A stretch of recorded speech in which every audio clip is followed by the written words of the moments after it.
Life is a quest for joy. The mission to which Swami Kriyananda devoted his entire life was teaching, composing, writing to help others experience that state of consciousness, the living presence of God within us, divine joy.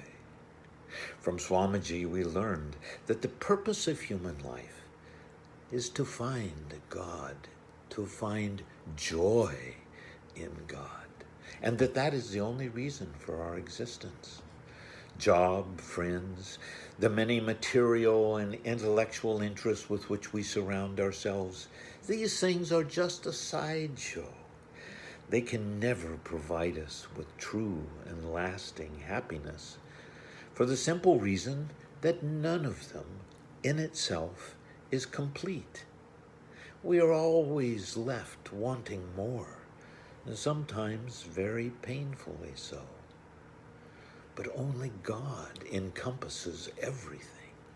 Only God is truly filling.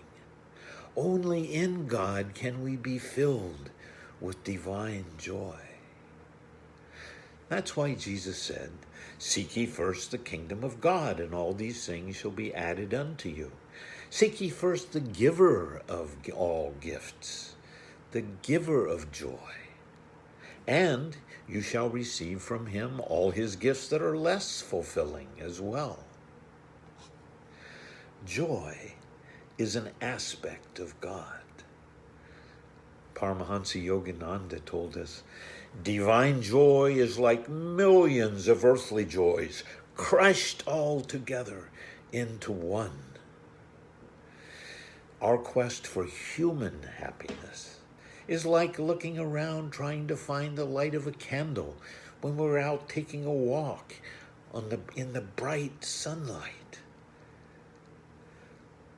Divine joy surrounds us eternally, and yet we look to mere things for our happiness. Divine light, divine joy is that blazing light, the sun of reality. Compared to that joy, the earthly joys we seek after are but shadows, which at best can bring some temporary pleasure. But what about my responsibilities, you might ask? I have a family to take care of, after all, and a job to which I've made a commitment. I've got people counting on me. Divine joy is not incompatible with fulfilling our earthly duties. In fact, it's impossible to receive divine joy without eagerly pursuing those duties and obligations. A man burdened with worldly responsibilities once asked Yogananda, "What place does duty hold on the path to inner joy?" And Yogananda replied, To live irresponsibly would be to live for the ego, not for God. The greater a person's emphasis on that ego and fulfillment, the less his awareness of true joy.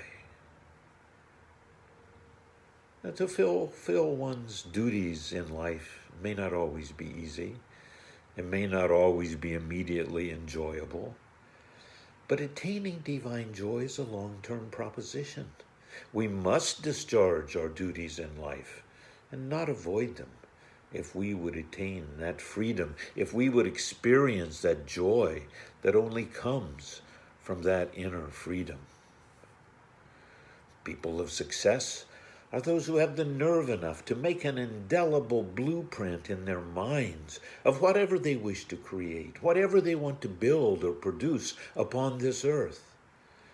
Then they employ as their financiers their creative ability, as their builders their willpower, as their carpenters their attention to detail, as their laborers they employ their mental patience, and thus they materialize their dream. They reach their goal. They fulfill their duty. Our tasks and responsibilities are not obstacles to joy. There are no obstacles in our quest for joy. There are only opportunities.